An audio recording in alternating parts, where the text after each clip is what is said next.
Hello guys, good morning. So ಇವತ್ತು Sunday.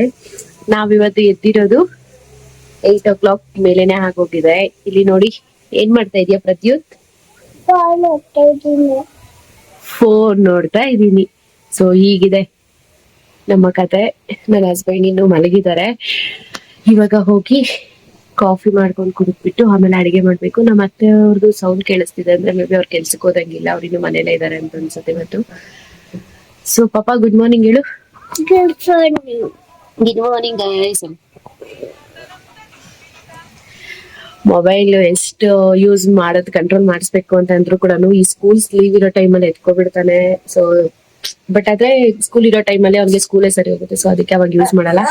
ಬನ್ನಿ ಇವಾಗ ವಿಡಿಯೋ ಕಂಟಿನ್ಯೂ ಆಗುತ್ತೆ. ನೋಡಿ ಹೇಗಿರುತ್ತೆ ಇವತ್ತಿನ ಬ್ಲಾಗ್ ಅಂತ. ಬನ್ನಿ.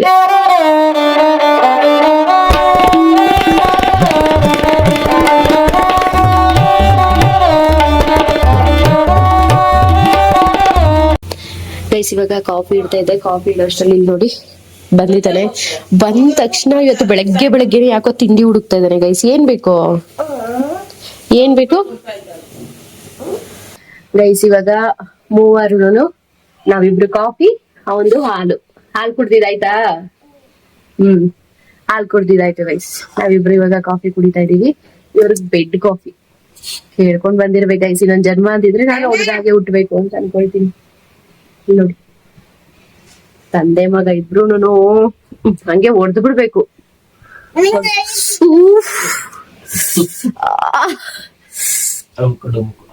ಕಾಫಿ ಇದೆಲ್ಲ ಕಾಮನ್ ಸೆನ್ಸ್ ಇಲ್ವಾ ಬುಜ್ಜಿ ನಿನಗೆ?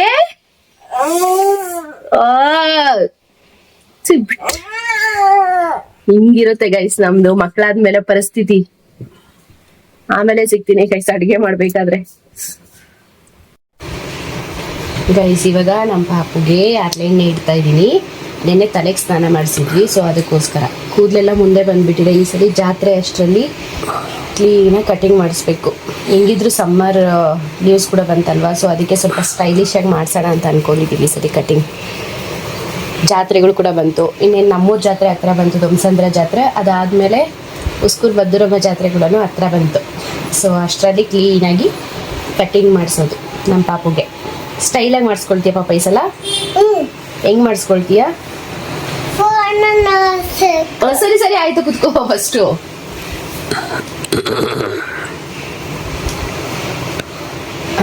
ನಾಳೆ ತಲೆಗೆ ಸ್ನಾನ ಮಾಡಿಸ್ಕೊಂಡು ಸ್ಕೂಲ್ಗೆ ಓಕೆನಾ? ಸೊ ಅವಾಗ ಇವತ್ತು ತಲೆಗೆ ಬೇಡ,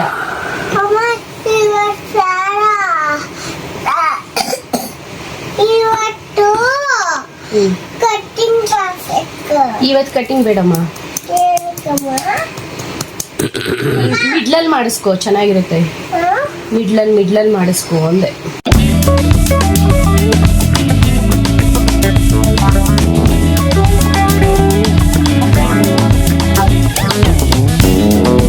ಇನ್ನು ಅವರೆಕಾಳು ಸೀಸನ್ ಕೂಡ ಲಾಸ್ಟ್ ಆಗ್ತಾ ಬಂತಲ್ವಾ, ಸೊ ಹಾಗೆ ನಮ್ಮ ಅಮ್ಮವ್ರು ಸ್ವಲ್ಪ ಅವರೆಕಾಳು ಕೊಟ್ಟು ಕಳಿಸಿದ್ರು. ಅದರಲ್ಲೇ ಇದಕ್ಕನ ಬೇಳೆ ಮಾಡ್ತಾ ಇದ್ದೆ.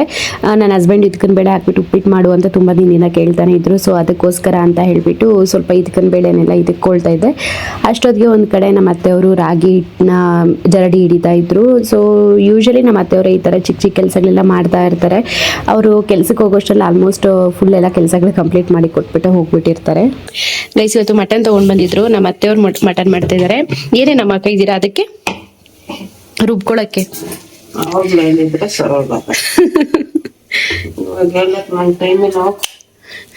ಸರಿ ಗೈಸ್, ಇನ್ನೊಂದ್ಸಲ ಈ ಒಂದು ರೆಸಿಪಿನ ತೋರಿಸ್ತೀನಿ.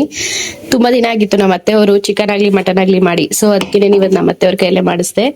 ನನಗೆ ಗೊತ್ತಿರೋ ಮಟ್ಟಕ್ಕೆ ಇವ್ರು ಹಾಕೋದು ಈರುಳ್ಳಿ, ಟೊಮೊಟೊ, ಬೆಳ್ಳುಳ್ಳಿ, ಕೊಬ್ಬರಿ, ಮೆಣಸಿನ್ಕಾಯಿ, ಆಮೇಲೆ ಗಸಗಸೆ,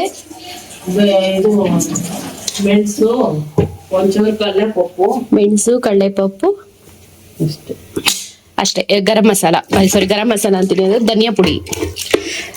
ನಾನಾಗಿದ್ರೆ ಧನಿಯಾ ಹಾಕೊಂಡು ಫ್ರೈ ಮಾಡ್ಕೊಳ್ತೀನಿ. ನಮ್ಮ ಅತ್ತೆಯವರು ಧನಿಯಾ ಪೌಡರ್ನ ಹಾಕೋದು ಯಾವಾಗ್ಲೂ. ಸೊ ಡೈರೆಕ್ಟ್ ಆಗಿ ಮಟನ್ ಮತ್ತೆ ಉಪ್ಪು ರುಬ್ಕೊಂಡಿರೋ ಮಸಾಲೆನ ಹಾಕ್ಬಿಟ್ಟು ಚೆನ್ನಾಗಿ ಫ್ರೈ ಮಾಡ್ಕೊಳ್ತಾರೆ.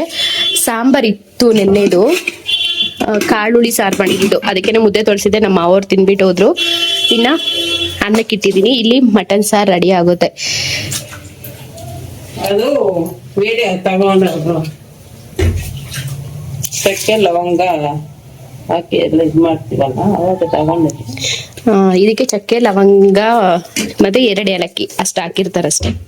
ಅದು ಇದ್ಕನ್ ಬೇಳೆ ಹಾಕ್ಬಿಡ್ತೀರಾ ಮಂಗೆ?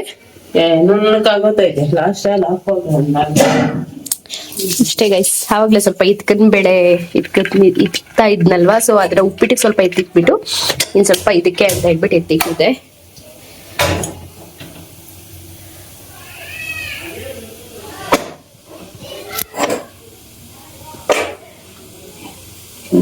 ಸ್ವಲ್ಪ ಹಾಕ್ಕೊಂಡ್ರೆ ಅದೇನ್ ಬರ್ತಿರದ ಏನೋ ಬರ್ತಿದ್ರೆ ಇನ್ ಸ್ವಲ್ಪ ಹಾಕೊಂಡು ಬೇಯೋಗ ಬಿಸಿನೀರು,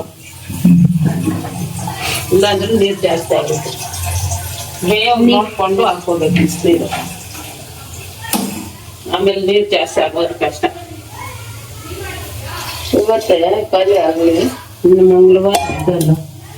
ನಾಳೆಯಿಂದ ಕ್ಲೀನ್ ಮಾಡ್ಬೇಕು ನಾನು. ರೈಸ್, ಮಟನ್ ಸಾರು, ರೈಸ್ ಸಕ್ಕತ್ತಾಗಿರುತ್ತೆ. ನಿಜ ಹೇಳ್ತೀನಿ, ನಮ್ಮ ಅತ್ತೆ ಮಾತ್ರ ಸಕ್ಕತ್ತಾಗಿ ಮಾಡ್ತಾರೆ ಮಟನ್ ಸಾರನ್ನ. ನನಗೆ ನಾನು ಮಾಡೋದಕ್ಕಿಂತಲೂ ನಮ್ಮ ಅತ್ತೆ ಮಾಡೋ ಮಟನ್ ಸಾರು, ಚಿಕನ್ ಸಾರು ಇಷ್ಟ.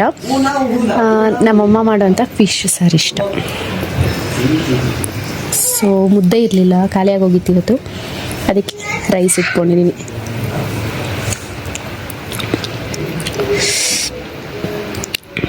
ಸಕ್ಕತ್ತಾಗಿದೆ.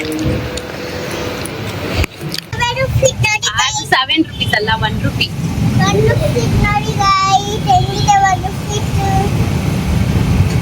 ಗೈಸ್, ಇವಾಗ ತಾನೇ ಡಿ ಮಾರ್ಟ್ ಹೋಗ್ಬಿಟ್ಟು ಬಂದ್ವಿ. ಸೊ ಡಿ ಮಾರ್ಟ್ಗೆ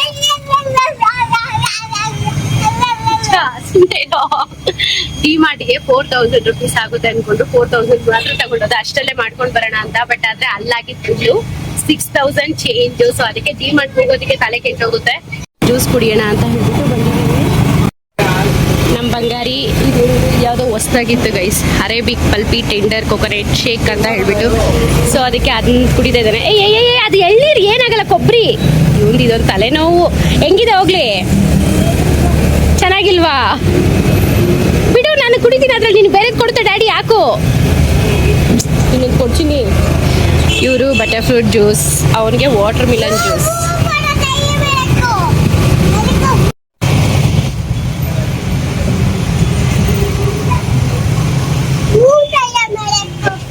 ಚೆನ್ನಾಗಿದೆ ಗೈಸ್. ಇದು ಸ್ವಲ್ಪ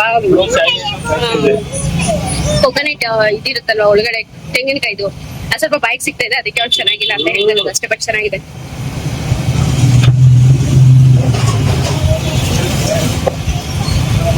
ಇದು ಕೋಲ್ಡ್ ಇಲ್ಲ ಅಂದ್ರೆ ಚೆನ್ನಾಗಿರುತ್ತೆ.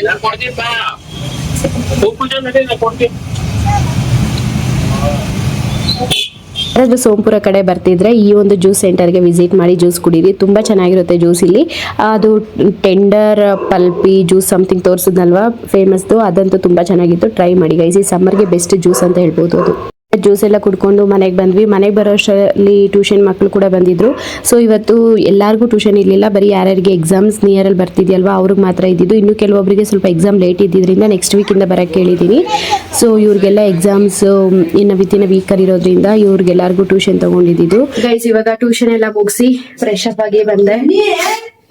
ಇನ್ನ ಡಿ ಮಾರ್ಟಿಂದ ಏನೇನು ತಗೊಂಡ್ ಬಂದಿದ್ದೀನಿ ಅಂತ ತೋರಿಸ್ತೀನಿ ಗೈಸ್, ಒಂದು ನಿಮಿಷ. ನೋಡಿ, ಸೋಪು, ಸಾಲ್ಟು, ಹಾಗೆ ಮಕಾನ ಮತ್ತೆ ಇದು ಆಲ್ಮೋಸ್ಟ್ ಕೆಲವೊಂದು ಐಟಮ್ಸ್ ಇದ್ರಲ್ಲಿ ನನ್ನ ಮಗಂದ ಇದೆ. ಇದು ಅವನಿಗೆ ಬ್ರೇಕ್, ಇದು ಸ್ನಾಕ್ಸ್ಗೋಸ್ಕರ ಅಂತ ಹೇಳ್ಬಿಟ್ಟು ನಗೆಟ್ಸ್. ಅಂಡ್ ಇದು ಕೂಡ ಅಷ್ಟೇ, ಇದು ಗೊತ್ತಿಲ್ಲ ಎತ್ತಿಟ್ಟು ಸ್ವಲ್ಪ ದಿನ ಇರುತ್ತೆ, ಇನ್ನೊಂದು ಬೇಗ ಖಾಲಿ ಆಗುತ್ತೆ. ಮಕಾನ ಕೂಡ ಸ್ನಾಕ್ಸ್ಗೆನೆ. ಸೊ ಮೈದಾ ಹಿಟ್ಟು ಇವತ್ತು ಆಕ್ಚುಲಿ ಯುಗಾದಿ ಹಬ್ಬಕ್ಕೂ ಕೂಡ ಯುಗಾದಿ ಹಬ್ಬ ಕೂಡ ನೆನಪಲ್ಲಿ ಇಟ್ಕೊಂಡು ಐಟಮ್ಸ್ ತಗೊಂಡ್ ಬಂದಿರೋದು. ಸೊ ಅದಕ್ಕೆ ಸ್ವಲ್ಪ ಜಾಸ್ತಿ. ಅಂಡ್ ಕಡೆ ನೋಡಿ ಇಷ್ಟೊಂದಿದೆ, ಎಲ್ಲಾನು ಒಂಥರ ಹಾಳಾಗೋಗಿದೆ. ಸೊ ನೀವು ನೋಡ್ತಾ ಇರ್ಬೋದು ಇಲ್ಲಿ. ಇದನ್ನೆಲ್ಲ ಫ್ರಿಜ್ಜಲ್ಲಿ ಇಟ್ಟರೆ ಗೈಸಿರೋದು, ಇಲ್ಲ ಅಂದ್ರೆ ಇರಲ್ಲ. ಅದಕ್ಕೆ ಏನು ಅನ್ಕೊಂಡಿದ್ದೀನಿ ಅಂದ್ರೆ ಫ್ರಿಜ್ಜಲ್ಲಿ ಒಂದು ಲೇಯರ್ ಖಾಲಿ ಮಾಡಿಬಿಟ್ಟು ಬರೀ ಬೇಳೆ ಐಟಮ್ ಮಾತ್ರ ಫ್ರಿಜ್ಜಲ್ಲಿ ಇಡೋಣ ಅಂತ ಅನ್ಕೊಂಡಿದ್ದೀನಿ. ನಮ್ಮ ಪಾಪು ಕೂಡ ಫ್ರೆಶ್ ಅಪ್ ಆಗಿ ಬಂದ. ನೋಡ್ಬಿಟ್ಟ ಗೈಸ್, ಏನ್ ನೋಡ್ಬಾರ್ದು ಅದನ್ನೇ ನೋಡ್ಬಿಟ್ಟ. ಕತ್ರಿನಿಲ್ಲ ಏನಿಲ್ಲ ಹೋಗು. ಅಂಡ್ ನಮ್ಮ ಮಾವರು ಸೊಪ್ಪನ್ನ ಕ್ಲೀನ್ ಮಾಡ್ಕೊಂಡು ಬಂದಿಟ್ಟವ್ರೆ, ನಾಳೆ ಮಾಡಬೇಕು. ಇದು ಈಗ ಬಿಗ್ ಬಾಸ್ಕೆಟ್ ಇಂದ ನಗೆಟ್ಸ್ ತರ್ತಿದ್ರು. ಅದು ಇವಾಗ ನೀವು ನೋಡಿದ್ರಲ್ವ ಅಲ್ಲಿ, ಅದು ವೆಜ್, ಇದು ಚಿಕನ್ ನಗೆಟ್ಸ್. ಪಾಪುಗೆ ಇಷ್ಟ ಅಂತ ಹೇಳ್ಬಿಟ್ಟು ತರಿಸಿದ್ದಾರೆ. ಈಗ ಇದನ್ನ ಮಾಡಬೇಕು. ಇವಾಗ ಕಾಫಿ ಮಾಡಿಬಿಟ್ಟು ನಗೆಟ್ಸ್ನ ಸುಡ್ಬೇಕಂದೆ. ಸೊ ಅದೊಂದು ಕೆಲಸ ಮಾಡಬೇಕು ಗೈಸ್. ಇವಾಗ ಅದಾದ್ಮೇಲೆ ಸ್ಟೀಮ್ ಮಾಡ್ತೀನಿ ಅಂತ ಹೇಳ್ಬಿಟ್ಟು ತೋರಿಸ್ತೀನಿ. ನಗೆಟ್ಸ್ ಎಲ್ಲ ನಾವು ಆಚೆ ಹೋಗಿ ತಿಂದರೆ ಆಲ್ಮೋಸ್ಟ್ ನಾವು 160 rupees ಮೇಲೆ ಪೇ ಮಾಡಬೇಕು. ಬಟ್ ಆದರೆ ನಾವು ಈ ರೀತಿ ಪಾಕೆಟ್ಸ್ನ ತಗೊಂಡ್ರೆ ಮನೇಲಿರೋರೆಲ್ಲ ನೆಮ್ಮದಿಯಾಗಿ ಕೂತ್ಕೊಂಡು ತಿನ್ಬೋದು. ಅದು 2 times ಆರಾಮಾಗಿ ಮಾಡ್ಕೊಂಡು ತಿನ್ಬೋದು ಗೈಸ್. ಮತ್ತು ಯಾರ ಮಕ್ಕಳು ಸ್ಪೈಸಿ ಎಲ್ಲ ಇಷ್ಟಪಡಲ್ವಲ್ಲ ಅಂಥ ಮಕ್ಕಳಿಗೆ ಈ ನಗೆಟ್ಸ್ನ ಮಾಡಿಕೊಡಿ, ತುಂಬ ಇಷ್ಟಪಟ್ಟು ತಿಂತಾರೆ. ನಗೆಟ್ಸ್ ವಿತ್ ಕಾಫಿ ರೆಡಿ ಆಯಿತು. ಬನ್ನಿ ಇವಾಗ ಹೋಗಿ ಕಾಫಿ ಕುಡಿಯೋಣ. ಸೊ ಈ ರೀತಿ ಎಲ್ಲರೂ ಒಟ್ಟಿಗೆ ಕೂತ್ಕೊಂಡು ಕಾಫಿ ಕುಡಿದ್ರೆ ಏನೋ ಒಂಥರ ಚೆನ್ನಾಗಿರುತ್ತಲ್ವ. ನಮ್ಮ ಅತ್ತೆಯವ್ರು ವಾಟರ್ ಮಿಲನ್ ಇತ್ತು ಅಂತ ಅವ್ರು ಅದನ್ನು ತಿಂತಾ ಇದ್ರು. ನೋಡಿಲ್ಲಿ ಟೀ ಕುಡಿತಾ ಇದ್ದಾರೆ. ಆಮೇಲೆ ನೋಡಿಲ್ಲಿ ಪಾರ್ಟಿ ಹಾಕ್ತಾ ಇದ್ದಾರೆ. ನೋಡಿಲ್ಲಿ ಇರು ಟೀ ಕುಡಿತಾ ಇದ್ದಾರೆ. ನೋಡಿಲ್ಲಿ ಟಿವಿ ನೋಡ್ತಾ ಇದ್ದಾರೆ. ಇಲ್ಲಿ ನಗೆಟ್ಸ್ ಇಲ್ಲಿ ನೋಡಿ ನಗೆಟ್ಟು ಅದಕ್ಕೋಸ್ಕರ ಟಿವಿ ನೋಡ್ತಾ ನೋಡಿರು ಎಲ್ಲರೂ ಟಿವಿ ನೋಡ್ತಾ ಸಾಕು ಹೋದೆ ಸುಮ್ಮನೆ. ನಮ್ಮ ಸ್ಟೂಡೆಂಟ್ಸ್ ಮಾಡಿದಂತಹ ನ್ಯೂ ರೆಸಿಪಿ ಹೇಗಿದೆ ಅಂತ ಹೇಳಿ ಟೇಸ್ಟ್ ಮಾಡೋಕ್ಕೋಸ್ಕರ ತಗೊಂಡ್ ಬಂದು ಕೊಟ್ಟವ್ರೆ. ನಾವ್ ಹೇಳ್ಕೊಂತೀವಿ ಕೊಡ್ರಿ ಅಕ್ಕ ತಿನ್ನೋ ನಂಗೆ ರಿಯಾಕ್ಷನ್ ಬೇಕಾಗ್ತದೆ ಏನ್ರಿ ಇದು ಹಸಿಮೆಣಸಿನಕಾಯಿ ಕಾಣಿಸ್ತಾ ಇದೆ. ಏನು ನಿಮ್ ನಿಜ ಅದ್ ಲೂಸ್ ಮಾಡ್ತಾ ಅದಕ್ಕಿಂತ ಜಾಸ್ತಿ ಇದ್ ಖಾರ ಐತೆ ನೀವು ನಂಬ್ತೀರಾ ಬಿಡ್ರ ಅದ್ ನಾನೇ ಕುಡಿದೀನಿ ನನ್ಗೇನು ಅನ್ಸಿಲ್ಲ ಅದು ಪಾನಿ ಜೊತೆ ಏನ್ ಮಾಡಿ ನಾನು 3 to 1 ಅಂತ ತಿನ್ಬಿಟ್ಟು ಕಟ್ಟಿದೆ ಕೊಡಿ. ನೀವು ಪ್ರಾಪರ್ ನಾನು 3 to 1 ಅಂತ 3 to 1 ತಿರಿ ಖಾರ ಚಿಕ್ಕದು ಖಾರ ಇದೆ ರಿಯಾಕ್ಷನ್ ಬೇಕಾಗಿರೋದು. ಅದು ಕುಡಿ ಸ್ವಲ್ಪ ಸ್ವೀಟ್ ಆಗುತ್ತೆ ಮೆಲ್ಲ ಕುಡಿರಿ ಕುಡಿರಿ ಸ್ವೀಟ್ ಆಗೈತೆ ಸೀರಿಯಸ್ ಆಗ ಮೆಲ್ಲ ಕುಡಿರಿ.